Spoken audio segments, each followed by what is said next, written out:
पश्चिम Asia में तनाव खतरनाक स्तर पर पहुंच चुका है और अब अमेरिका के राष्ट्रपति डोनाल्ड ट्रंप ने ईरान को सीधी चेतावनी दी है। ट्रंप ने कहा कि अगर 3 दिन के भीतर युद्ध विराम पर सहमति नहीं बनी तो ईरान की तेल पाइपलाइन सिस्टम अंदर से फट सकते हैं।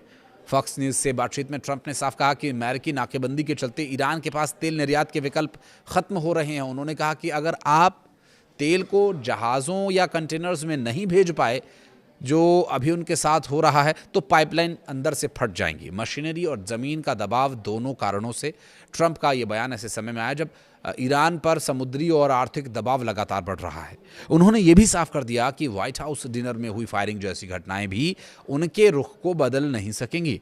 उन्होंने कहा कि मुझे ईरान के खिलाफ युद्ध जीतने से नहीं रोक पाएंगे। इसी बीच ईरान के विदेश मंत्री अब्बास अराक्ची कूटनीतिक दौरे के लिए पहले ओमान और फिर पाकिस्तान की यात्रा पर गए हुए हैं और इसके बाद उन्हें रूस जाना है, जहां उनकी मुलाकात जो है वहां के राष्ट्रपति व्लादिमीर पुतिन से हो सकती है। एक न्यूज़ एजेंसी के मुताबिक अराक्ची ने पाकिस्तान के जरिए अमेरिका तक लिखित संदेश भी पहुंचाए हैं जिसमें परमाणु मुद्दे और होर्मुज जलडमरू मध्य जैसे अहम विषय शामिल हैं।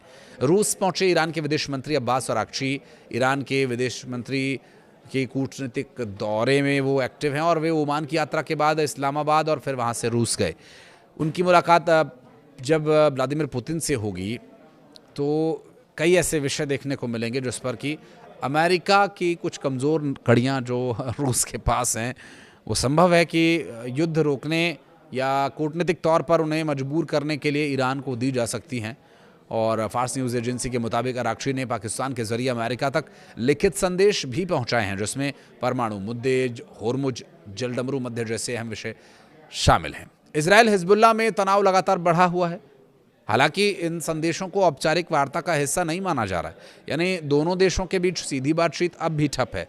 दूसरी तरफ क्षेत्र में तनाव और बढ़ गया है। इजराइल और हिजबुल्लाह के बीच आरोप प्रत्यारोप तेज हो चले हैं और इजरायली प्रधानमंत्री बेंजामिन नेतन्याहू ने हिजबुल्लाह पर संघर्ष विराम तोड़ने का आरोप लगाया, जबकि हिजबुल्लाह ने इन आरोपों को खारिज करते हुए कहा कि वे जवाबी कार्रवाई कर रहा है।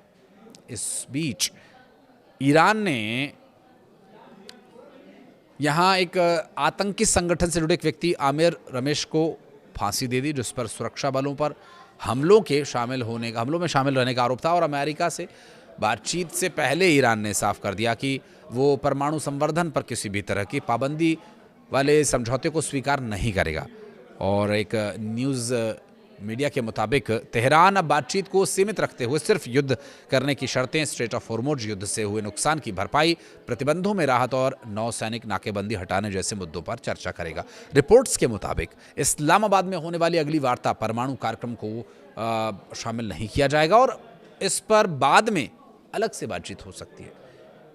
अब बाद की स्थिति क्या होगी ये तो बाद में ही पता चलेगा, लेकिन वर्तमान स्थिति ये है कि फिलहाल बात संतुलित नहीं हो पा रही है।